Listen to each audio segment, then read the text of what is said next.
Good afternoon, everybody. Welcome to another edition of the Ford Train Express. I'm your boy, the Ford Train Express. I got my boy NFE, and we got Coach Puff Positive, Brandon Puffer, here with us today.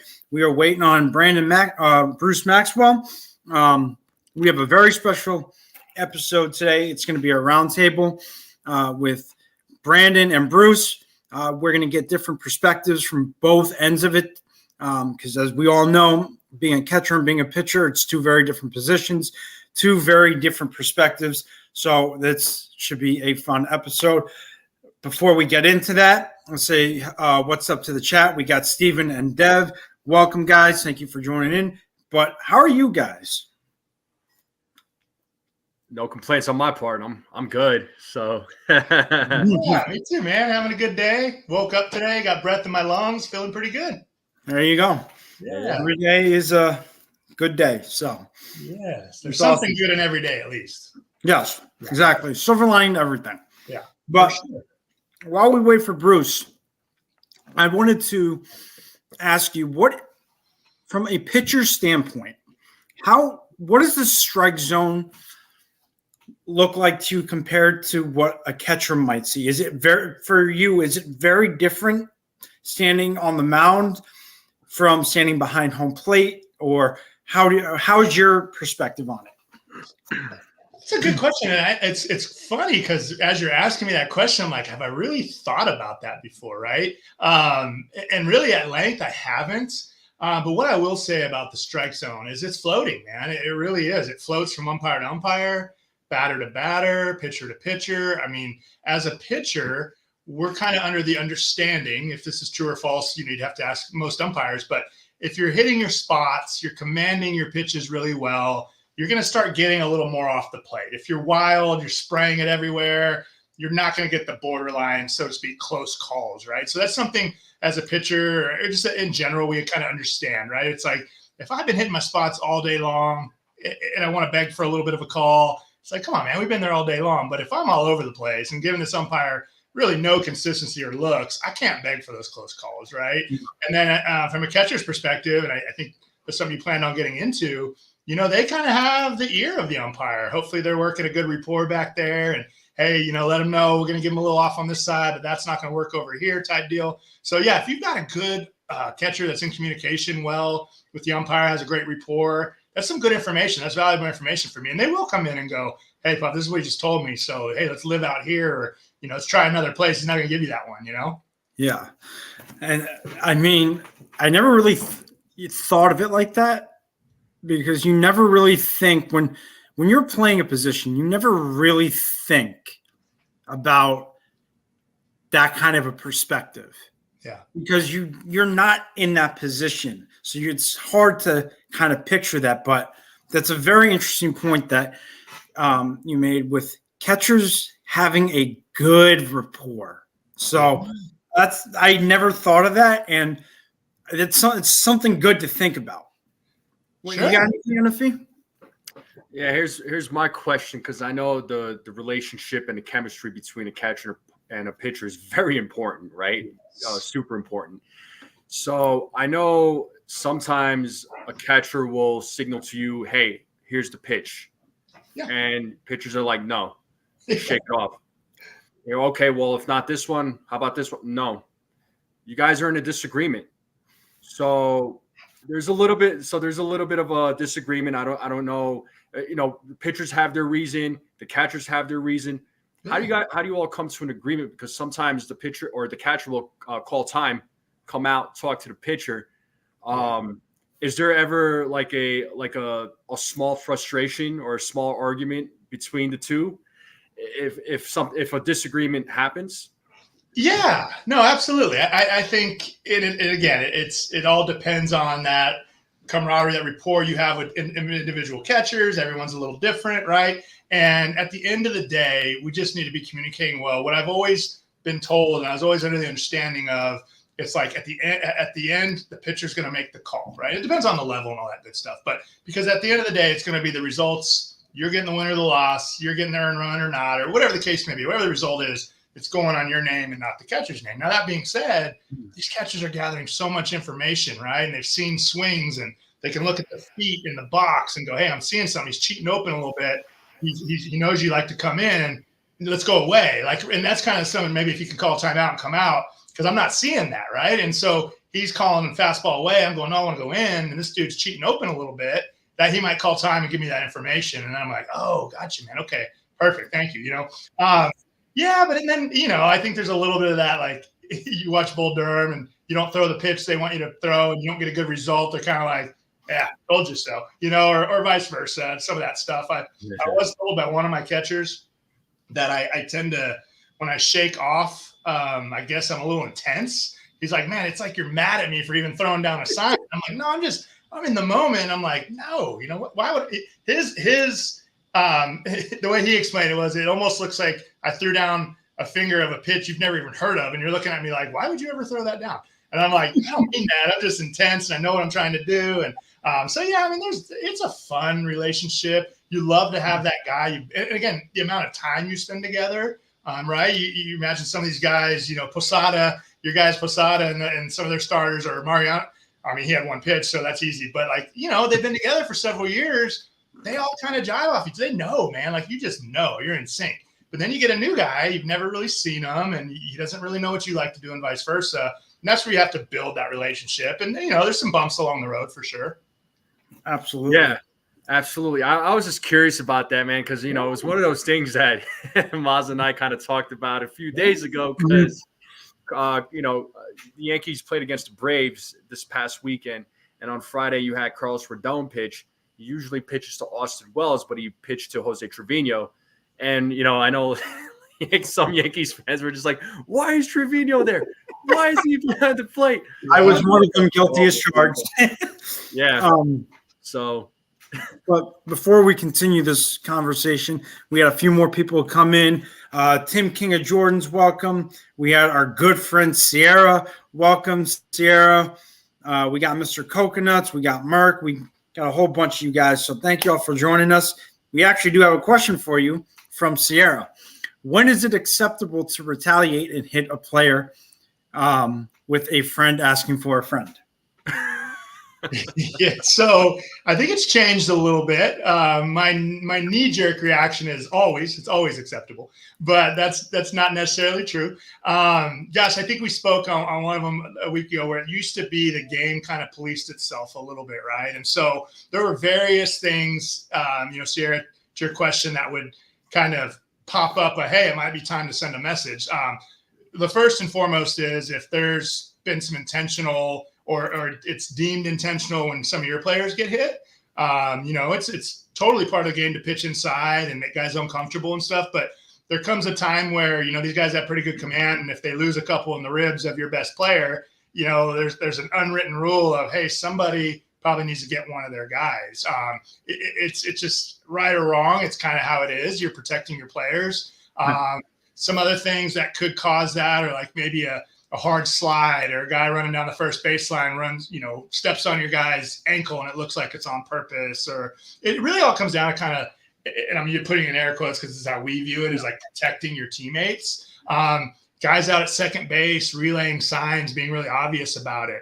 Sometimes you'll send a message that way to the hitter, just kind of, hey, it's part of the game, but you're being a little obvious here and we know what you're doing. So there's all these various kind of unwritten rules that I know some of them have kind of faded out a little bit, I think. But yeah, just kind of when I was in it, those were some of the big ones. And I think number one is just like when your hitters feel like they're up there, facing 190-mile-an-hour fastballs and guys are throwing at them and there's no protection. That's when you kind of got to be that guy on the team to go, hey, man, I got your back and I'll send a message for you type deal. You don't talk about it. It just happens. But yeah, those are a handful that I can think of is when we would maybe just let one slip a little bit. So awesome. My next to, piggyback off of that,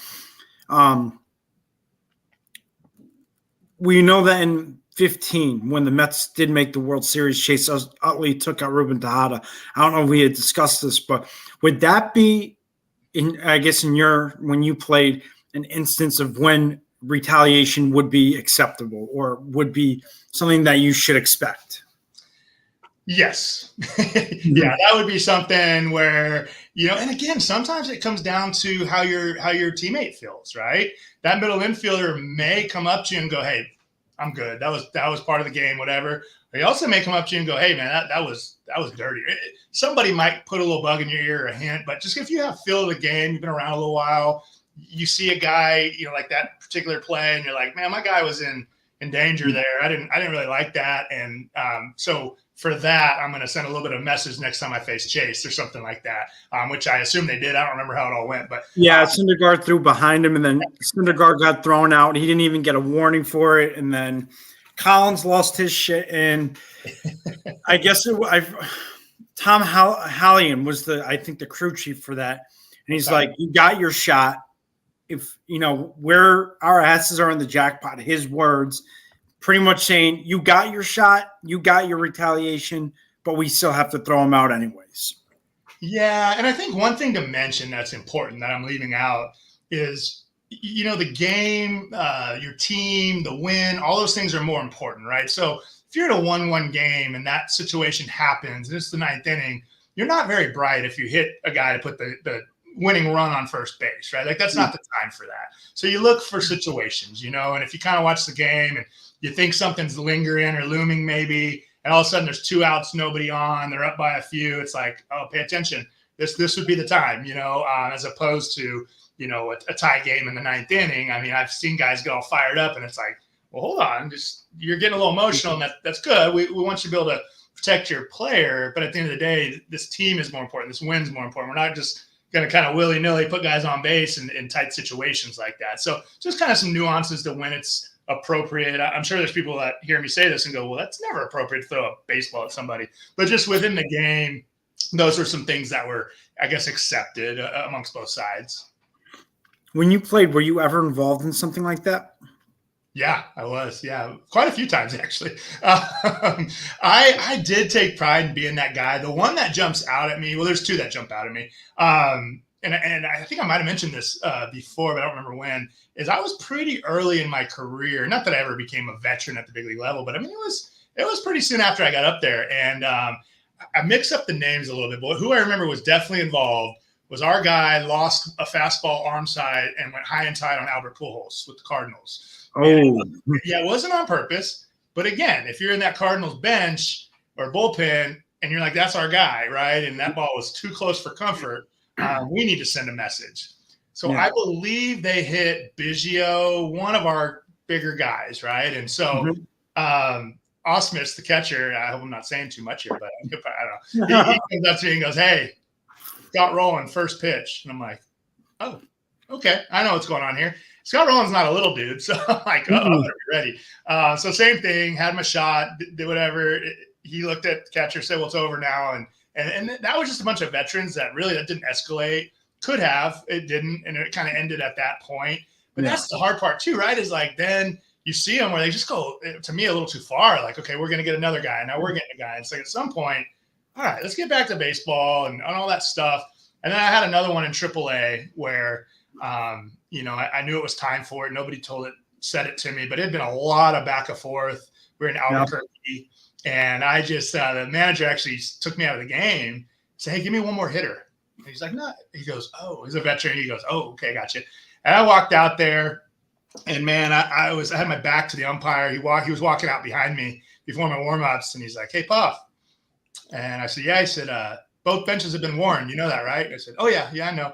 He's like, "Okay, you know what that means, right?" And I'm not making eye contact. I'm playing with the rosin bag and the baseball. And I know. And he goes, "Like anything at all, no hesitation. You're out of the game. You understand, right?" "Oh, yeah, of course. Yeah. First pitch, got the guy. They throw me out. And then, everybody kind of comes out, and we had a little push and shove, hold me back type situation. And then it was all over with. But you know how those go. I think. Yeah, I was going to ask you, watching the games, you're probably able to tell if something is done on purpose or with intent than something that's accidental? Are you able to differentiate the two, or are there some pitchers that you're just like, I'm not so sure? Normally you can tell, like if you're paying attention to what's going on, or especially if there's a scenario where I'm like, hey, this might be the time. And so, I might be watching with someone else. So I'm go, pay attention here. You might get one. And but not always, not always. But and again, I think things have changed a little bit now. Maybe stiffer penalties, and maybe I don't know, but it seems that stuff's not going on quite as frequently, which for safety and all that is probably a good thing. But I still kind of have an idea of when that might happen. And then sometimes I see it and I'm like, man, those people got a long memory. It might not be this game, but I mean, it might be years down the road. And I've heard of instances where guys are like, I didn't face them for 2-3 more years, and next time I faced them, I never forgot. Those type of things, which sounds silly saying out loud, but you're in the throes of this stuff and you're competitive. It makes sense in your little baseball brain, I guess.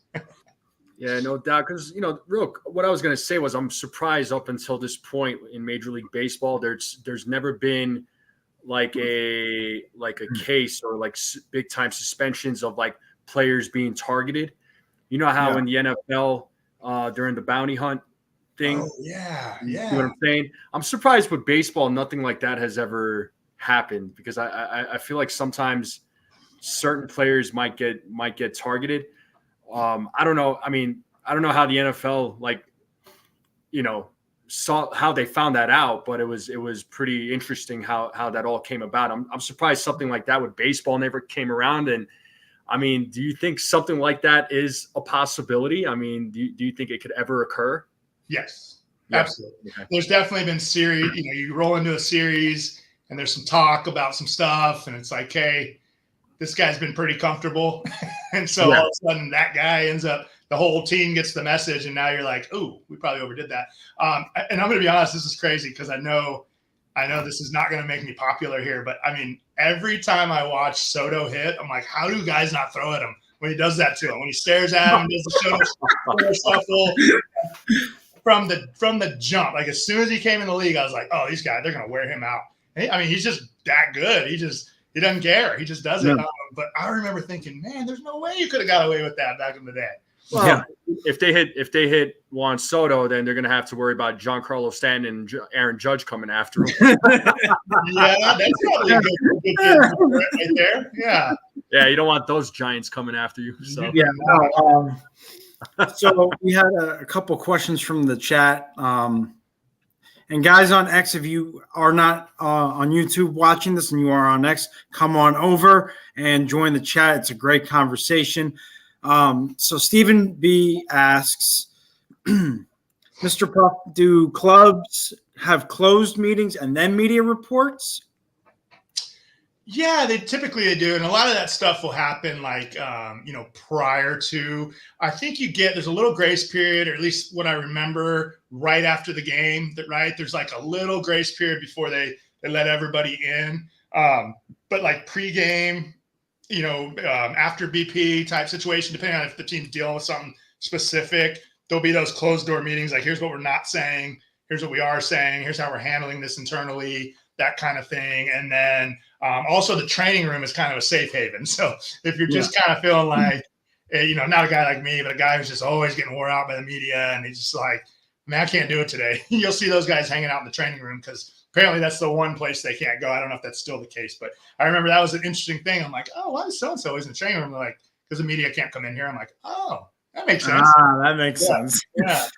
And then from Sierra, she's like, okay, serious question. You can't plead the fifth. Who do you see making the World Series this season, and who do you want to win? Sierra, obviously the Dodgers are going to be in it, and they're going to be facing, let's just say, hopefully the Yankees, and the Dodgers are going to win it. And I'll never be a guest on this show again because everyone's going to hate me. No. You're always welcome back, man. All fans are welcome. So. I'm just having fun with y'all. But yeah, and I know I saw Sierra also wrote, I love Soto. His confidence is amazing. Back to what I said. I agree. He never wavered, man. He was 19 years old, Soto shuffling on people, staring at him. And just, I think some guys got high and tight a few times, and he just dug right back in there and took it. You got to respect him for sure. Yeah. Yeah, his confidence is very high. I have never seen that much confidence in a batter. Yeah. There's been a lot of great hitters that have come to Major League Baseball, but his confidence, and I'm not just saying this because he's playing for the Yankees. I was even admiring him when he was with the Nationals, when he was with the Padres. My goodness, I'm just like, wow, dude, like I can't, like, who is this guy?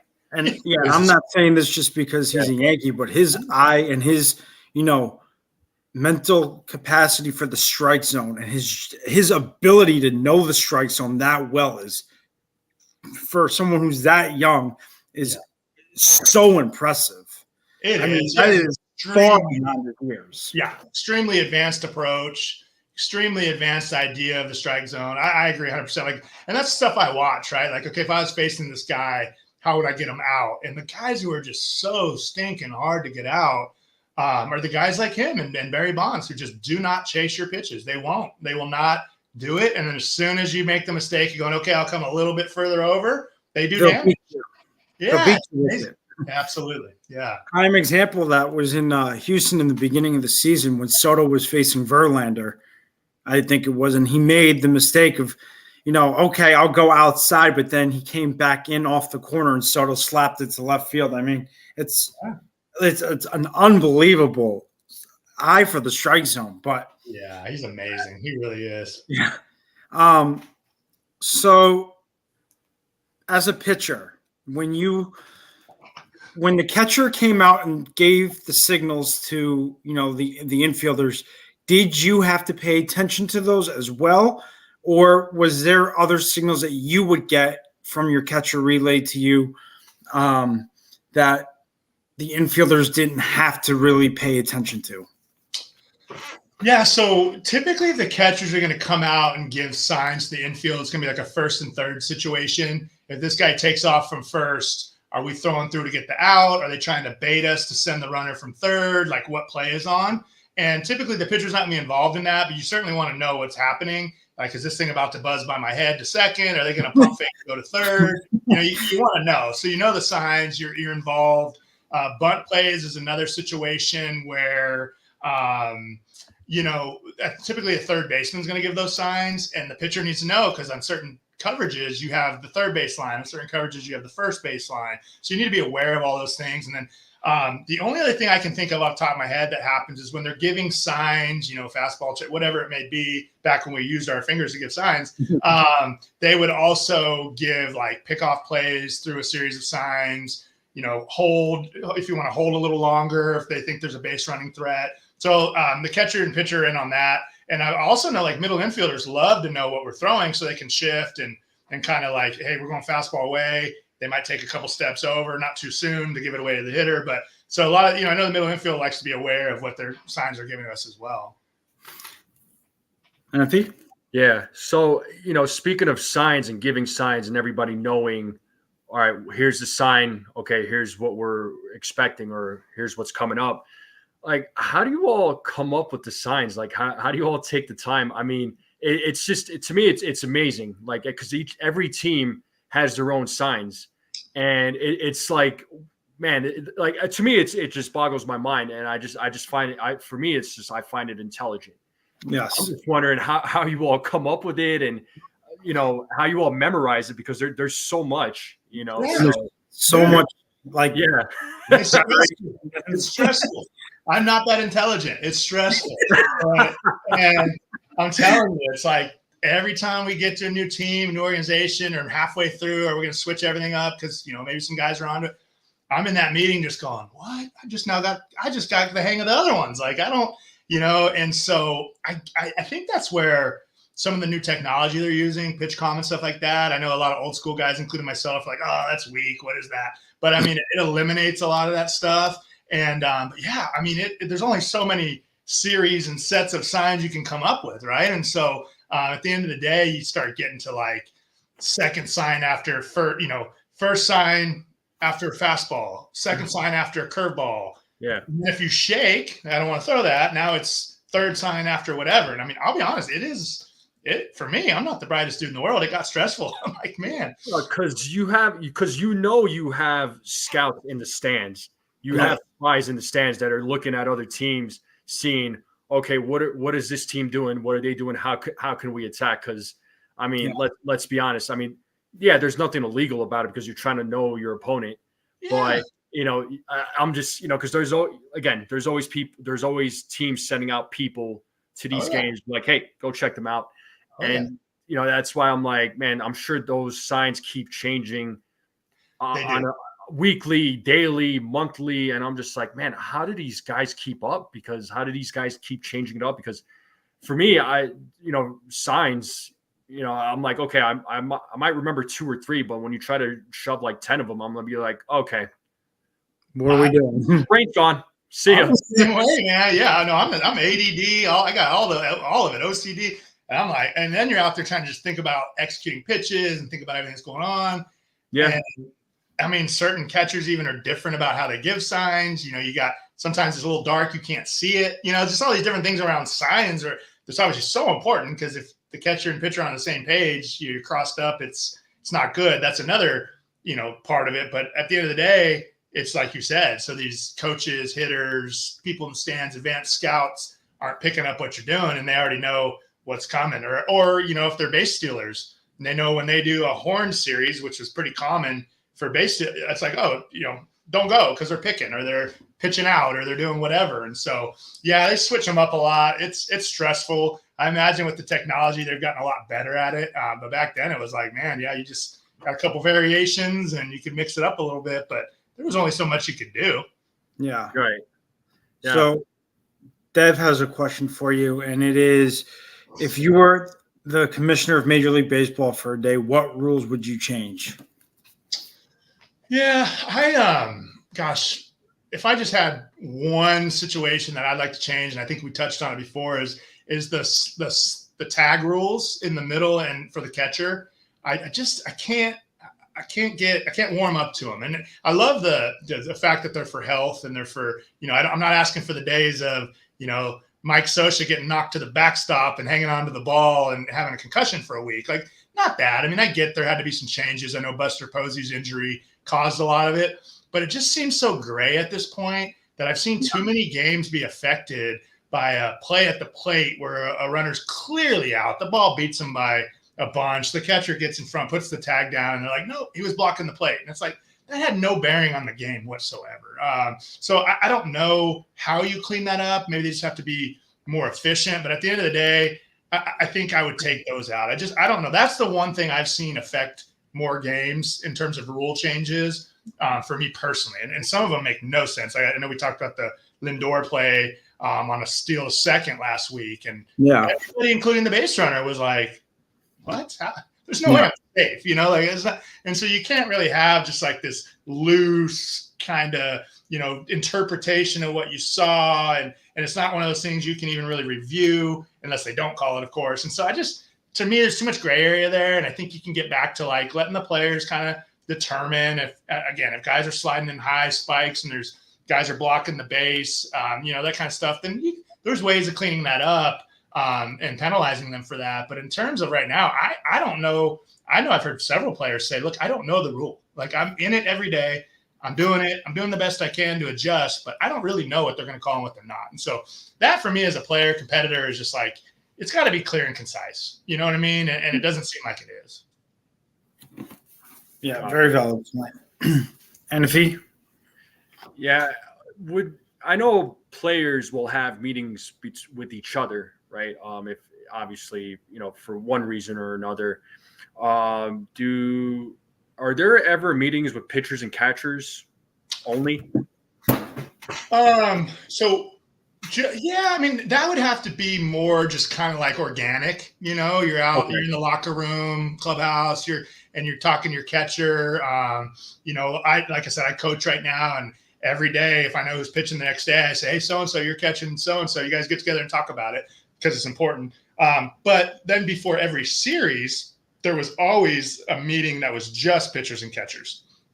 Excuse me. So before every series, we'd go in a small room, all the pitching staff, the catchers, and the pitching coach, and go over the hitters and the tendencies and all the different stuff. And a funny story that just jumped in my head from that is back to when Billy Wagner was our closer. Yeah. It never failed, man. We'd be in there and like Osmus or Greg Zahn or whoever the catcher was would be like, okay, so this hitter, he kind of likes the fastball in. You can get him a soft stuff away, yada, yada. And Wagner would raise his hand or pipe in and go, I got him with a fastball down and in. And Brad would be like, again, Billy, you throw 100 miles an hour. This is not for you. You don't have to be here. Like, this is the scouting report for the other guys, And so he just always would just be trying to be helpful. He's like, yeah, I got him with a fastball away. And they're like, yeah, your fastball's 100. And so at that time, that was so significant that everybody else would laugh and be like, well, that's good to know, but I don't have your fastball. So, but yeah, we always had these pitcher catchers meetings and tendencies and stuff like that.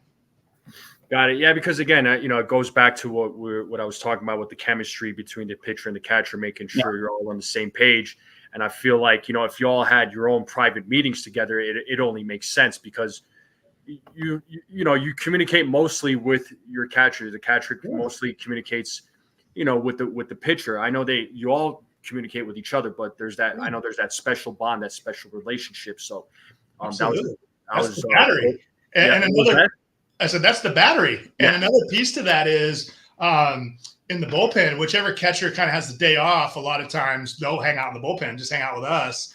Sometimes it's to warm guys up. Sometimes it's just different perspective, hang out with the pitchers, foster that relationship. So a lot of those catchers would come down on their days off and hang out in the bullpen and talk with us. And so, yeah, again, if it's one-on-one and stuff like that, it's usually pretty organic, but it happens a lot. And then there were pitcher-catcher meetings with the pitching coach for most series. Nice. So one thing I always wondered about was before a start or a relief appearance or before even a series that you guys would play, whether it be in the majors or the minors, how did you study the team, the hitters on the team that you were playing against? So was it on film or was it on charts, or how did you guys go about that so you knew how to pitch each hitter in that, on that particular team? Yeah, absolutely. So it was mostly spray charts and hot cold zones. So we'd get a book and it would be all their hitters, and you'd kind of see their spray charts, where they hit the ball, what pitch they do the most damage on. And like, they would literally have this box of like anything blue was cold zones. They don't hit that very well. Anything, starting to get orange to red was hot zones. So you could kind of look at those things and decipher, like, based on my strengths, this is probably how I'd attack this guy. I do remember the first time I saw Albert Pujols hot cold zone, 100% this red every single spot. And I'm like, okay, so what do we do with this guy? They're like, I'll just throw it in the middle. Hope he hits it at someone, I guess. That was the first spray chart I ever saw. It was like, there's not even like a mild red on. Like, there's no pink. It's like straight fire red anywhere, any pitch. But most guys, they've got holes somewhere. And so you're looking to kind of execute within that. And most of that was paperwork. If you went to look at video, a lot of times that was just more mechanical. Kind of like, let me see if I was out of sync a little bit, or what the hitters are doing in the box. But other than that, it was mostly just a big book. We'd have it down the bullpen. You'd be thumbing through it, at least pretending like you're doing something during the game, or maybe you were, but sometimes you're just like, I just want to act studious. So I'm just looking at it. And those were the ways that we typically would kind of figure out how we were going to attack each hitter. So that spray chart in those hot cold zones kind of determined what pitches you would throw, or was that something you just decided at that given time when that hitter came up? It would be pretty much determined beforehand. And then, of course, there's a lot of nuances. Like, some pitchers just don't have a certain pitch that day, right? And if the book is today, I got to get this guy down and away with a slider, and my breaking balls have no feel for it on that day, then you might improvise a little bit, work around that. But for the most part, yeah, you're going, okay, based on percentages, and I'm sure, with analytics now, it's probably been ramped up a lot. Sure. I would imagine now it's like, this is how you're going to pitch this guy, period. And we'll see how it works. But, there was room for, I'm feeling this on this particular time. But, yeah, you had a game plan, so you weren't just going in blind, like, hey, let's just guess every AB, right? So yeah, those pretty much determine how we're going to attack it. That's actually really cool, because I never knew how that worked, and always was curious on how that you guys went about that. But our guy Nithin Ramachandra is in the building. Nithin, what is going on, man? Thank you for joining us. Royalty is in the building. But NFE, anything else you have brewing? The only other question I was going to ask you there, Coach Puff, was, as far I know, catchers will come out and talk to you when the infielders come in, because sometimes infielders will come in and talk to you. What is it? What is it? Are they seeing something that you're not seeing, or what do they talk about with the pitcher? I was always Yeah, kind of curious about that because I'm like, that's a good question, man. Yeah. And every pitcher has a little different take on this. And I guess I'm showing my old school again. I didn't really like it, man. I didn't love it. Okay. Now, I say that. If it's just like a rhythm thing and they like you're struggling a little bit, game looks like it's sped up on you a little bit, and the third baseman pops in and he might grab the rosin bag and just be like, hey, go get him, or just a little positive encouragement, breathe it. Fine. Elvis Andrews, God bless him, dude, ended up having an awesome career. Love him to death. I shared with you guys, I was the old salty veteran on that AA team who had a little big league time, and Elvis was like 18. And he'd come in and be like, hey, Poppy, you're pulling your shoulder. And I'm like, get your butt back to shortstop. I'm telling you, field ground balls. Get out of here, and stuff like that. But he'd just kind of laugh. I won't do that anymore. But for the most part, if they're just popping in to give you a breather, word of encouragement, that's great. If they're popping in, giving pitching advice, a lot of times guys will be like, hey, you go. I'm not telling you how to hit or field ground balls, I got you. Yeah, I was just curious So about that. Go I ahead. wanted to ask you if, let's say the game gets sped up and the catcher sees something that he's not liking because he sees you're rushing because of the game being sped up. When your catcher comes out to speak to you, or even your pitching coach, what do they say to get you to kind of say, okay, we need to pump the brakes here a little bit. We got to slow it down. You need to control it, and you need to slow down the game. What is it that they actually talk to you about? Yeah, I mean, if that's the case and they're just kind of getting out there, that's all. It doesn't really matter what they're saying, so to speak. It's more giving you that moment to just relax for a second. Like, hey, look at me. How you doing? Feeling all right? I'm just giving you a second. Just give you a breather. It's real calm. It's just getting you to calm down. Now, there's the other side of the coin where guys they don't seem locked in, and someone might have to come out and I have to do this now. I'm a coach now. So there's guys I go out there and I'm like, hey man, you're good. You feeling okay? I'm just giving you a little breather. You're good. Relax, get a breath. We got this guy. You're one pitch away, whatever, calm. And then there's guys where I'm like, hey, what's up? Like what?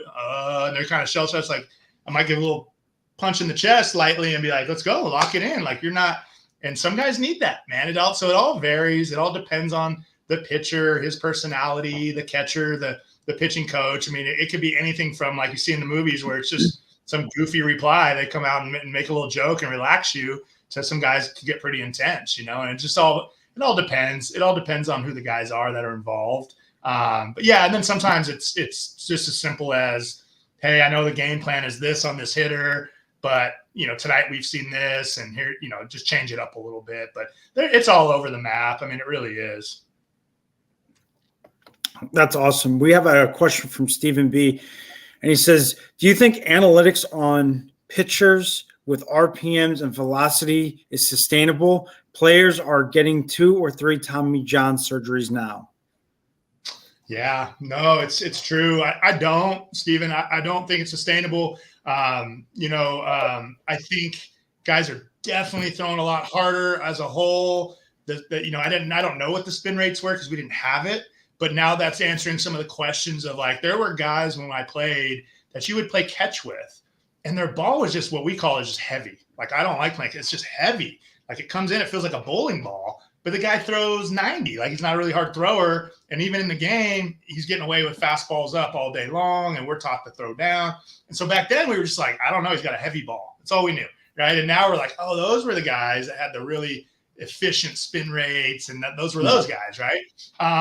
And so I think the combination of just being so much bigger and stronger, throwing so much harder, and now they have the analytics, so they're actually shaping new pitches, putting a lot of torque on different grips for new pitches. And then I think we even touched on this when they totally cut out any sticky stuff, which is cheating. But I wish there was a way to do that without it being considered cheating, because, and I mentioned this to you guys, everybody, including the hitters, would prefer the pitcher has a grip on the ball, right? Now, again, if it's loaded up, it's spider tack, and you're getting couple hundred more RPMs. I get it. That's probably too much. But if there was a way, maybe it's something done to the ball. Maybe, I don't know, where they could get a little better grip.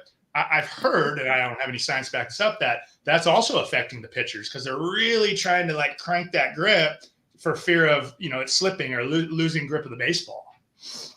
Yeah, that's interesting.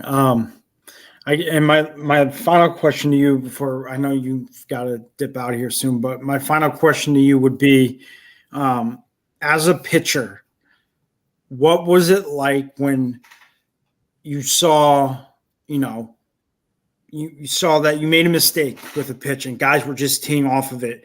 Did you at that point hope someone came out and said, hey, you all right, feeling good there? Like kind of just give you that breather to kind of just regroup and lock back in?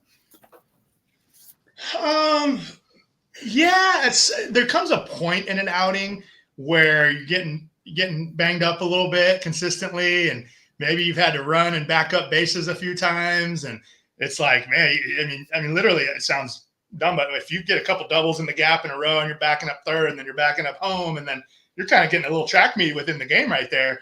And so at that point, you feel a little tired. You don't maybe have your best stuff. You're getting rattled around the yard a little bit. They're wall banging you. I think it's you kind of invite that, like, whew, man, give me a breather. I'm struggling out here. And there's even times where you kind of peek over, like, man, are they coming out? I had an outing in Tulsa, AA with the Rangers. I gave up 9 earned runs before you could like blink an eye. I'd never done that in my career, ever. And it was like, I literally was kind of like trying everything, back off, get a breath, try, just whatever I could try. No one ever came out. Well, I got back in, the pitching coach is like, dude, he goes, it happened so fast. I couldn't get anyone up in the bullpen. I didn't even have time to come out there. I'm like, no, I get it, man. It was on me to figure it out and get out of there. But that would have been either times where you're like, man, it would have been nice to see someone out here. I'm alone. I want to dig a hole and get in it, Because at that time it was just like there was nothing they could have done because it just happened. Yeah. That can be tough. I bet that's probably not the easiest thing to deal with when you're out there struggling and laboring, trying to, figure out how do I get out of this mess, and then it just continues. So, who was it? Luis Hill. What's that? Luis Hill of the just had something like that against the Orioles, where he was getting shelled, and it was just like, where's the pitching coach? And then it's just like you feel bad for him because he wants to pitch well, and it's like, every pitcher does. I'm going to build off what you said. Now there are times in a series or a certain point in the season where you kind of know as the reliever, like, I need to pick my team up right here. Like, no matter what happens, they need some length out of me. Like our bullpen shot, last 3 days starter went 2 innings. Like, it's kind of like what we call it, our terminology is, hey, you got to wear it. Like, you just got to wear it for the team here. And so you hope those go well, but sometimes they don't. And like you could peek in the bullpen, you could do anything you want to do. It's like, there's no one there. This is you. And so you just got to dig down deep and try to figure it out. That really backfired me one time when I was with the Padres. Our starter got knocked out early, and I came in, and man, I picked up our team. I was normally like, 1-2 inning guy, day off, 1-2 inning guy. They needed length, and I gave them like 5 innings. I was so fired up, man. I was like a rookie, and I walked in after the game, and they're like, I threw like 85 pitches, which is a ton for me. Like, I'm gonna be on the shelf for 3-4 days. And I always share this with my guys. I go, you know what my reward was for helping off the team? I got sent to the minor leagues. They're like, hey, man, appreciate you picking us up. We need a fresh arm because you're not going to be good for 4 days, so you got to go. And I'm like, that's just the way it is. You knew you had to wear it for the team, and they're not going to pitch me for 4 days, so I'm not going to just be hanging around. They brought in a fresh arm, and I was just like, man, that's dirty. I just picked up the team. I'm getting shipped out. Yeah, it's business for you. That's it, man. Yeah. That's exactly right. And one last question from the chat before we let you go is, what is your favorite baseball movie? Yeah. So if I'm just wanting to like laugh and look at all the really cool, how well they did it in terms of like how it actually went down, I like Bull Durham a lot. They did a really good job of keeping it like authentic. But I also like a little love story and a little for love of the game every now and then too. There's another good one actually that you can get on YouTube. It's called Soul for the Game, and it's about Josh Gibson and Satchel Paige when they were in the Negro Leagues, and that's a great movie. So if you haven't seen that, that's another good one. I'll send that to you. Yeah, that's awesome. I appreciate it. So, but I know that you're busy. You're getting ready to travel. But Brandon, thank you for coming on again. I mean, this was a lot of fun. We'll definitely try to get you on again sometime soon, whenever you've got the time to. But thank you again for coming on and sharing, the perspective of a pitcher and how that is with all of us. So thank you for that. No, of course, man. I really enjoyed it, man. And I love seeing a lot of familiar faces. I've only been on here a few times, and it's fun to see who pops up in the chat. And I appreciate Nathan kind of putting us all in contact and making this happen. But no, I appreciate you guys having me. I am jumping on the road to go coach a tournament. So I got a bit of a drive coming up. So I know my wife's out there like, you haven't even packed yet, man. Let's get your stuff together. Otherwise, I talk baseball all day long. So you know that. Yeah. Oh yeah. Make it happen, man. Hopefully your team does well. Hopefully you all have good success. Yeah. Good luck with the tournament, man. Hopefully you guys kick ass out there. Thank you, fellas. I really appreciate that, man. Appreciate you guys having me. Have a great day. Problem. Thanks. Have a great day. Thanks for coming on. Yes, sir. Later, Brandon. Thank you. Well, that was actually really cool. I'm sorry that Bruce couldn't make it. Something came up that he was unable to. We will get him on another time. No big deal. But what did you think of that, though? Just hearing it from a pitcher's perspective on how everything works. I thought it was quite interesting. Yeah, I mean, I always wanted, I never thought about asking those types of questions until, you and I kind of briefly talked about it. Yeah. Right. So then there was other questions that was coming up on my mind of like, okay, well, we know the pitcher catcher. What about the infielders? What do they come over and talk about? Because I feel like there's more of a chemistry between the pitcher and the catcher. So, I always wanted to, kind of get an insight on that. And, and with the play calling and all that, like, it's just there's so much of that. How do they keep track of all of this? And exactly. Something constantly changing. So, so much that goes on and so much that goes into it. It's quite remarkable how they do it. Yeah. Next time I talk to an outfielder or an infielder, I'm going to ask them if they have like a meeting just strictly with the outfielders. Cause you should, there's, there's got to be some sort of chemistry or communication amongst them too, to know like, on like how to play and how to get positioned. I mean, there's got to be, but I hope everyone in the chat enjoyed this because we didn't just talk about like the injury part we actually dove into what it's like from a pitcher standpoint, from strike zone to conversations. And Brandon took the time out of his day to come do this, and it's a great thing when guys like that do that. So I enjoy this NFE. Hope you enjoyed doing that. This was definitely something that I'd like to do again with him and get deeper into it. No, I would love to at some point again. That was a lot of fun. So these player interviews are awesome. So absolutely. I don't mind doing these player interviews. Again, they provide a lot of great insight. They give some good information, and then you learn a bunch because of the fact that these guys are retired, so it's like they can give you a little bit more insight on the game. Granted, they know that the game has changed today because of a lot of the analytics, but they still have a good idea of the sport game. So because they are still involved in some way, shape, or form. So that's always good.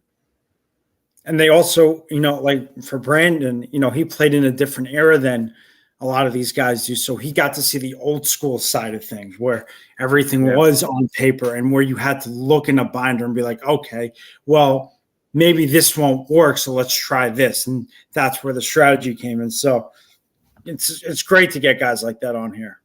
Yeah, very much so. Very much so. I like it.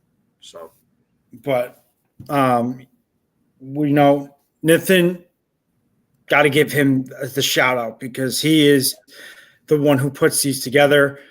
He's the one that gets us in contact with them and with these players. And you know what? If it wasn't for Nathan, myself, and NFE wouldn't be able to do this. So Nathan and his team, who work extremely hard to get these set up for us, thank you for that. You and your team are absolute legends. And thank you, Nathan, for getting us in contact with Brandon, Denny Nagel, all these guys. Thank you, Nathan. You are a rock star. You and your team continue doing the great work you're doing. Guys, if you have not done so, please go to Nathan's channel.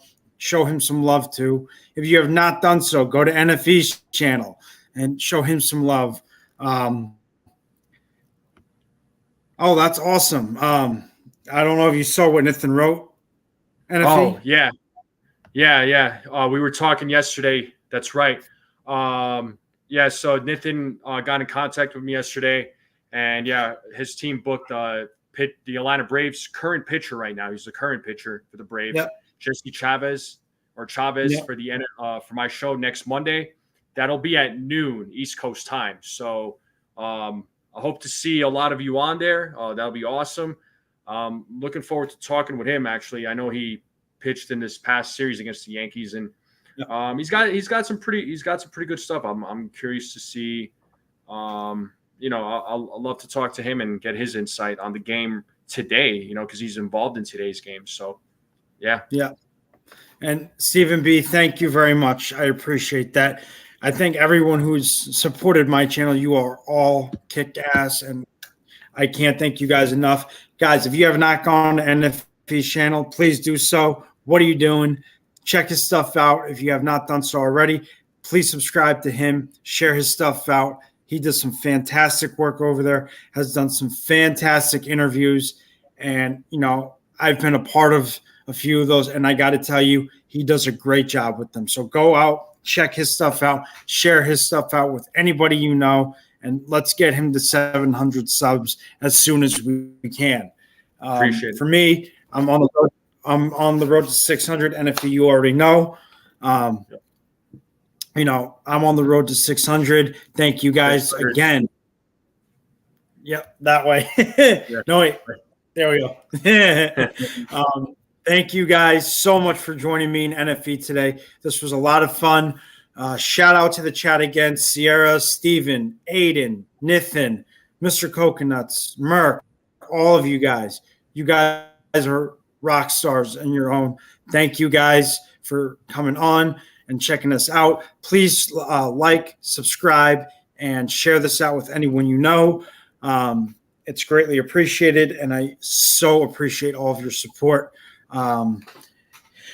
Until next time, guys, I am your boy, the 4Train Express. I am joined by NFE, and we will talk to you guys soon. Have a great rest of your day.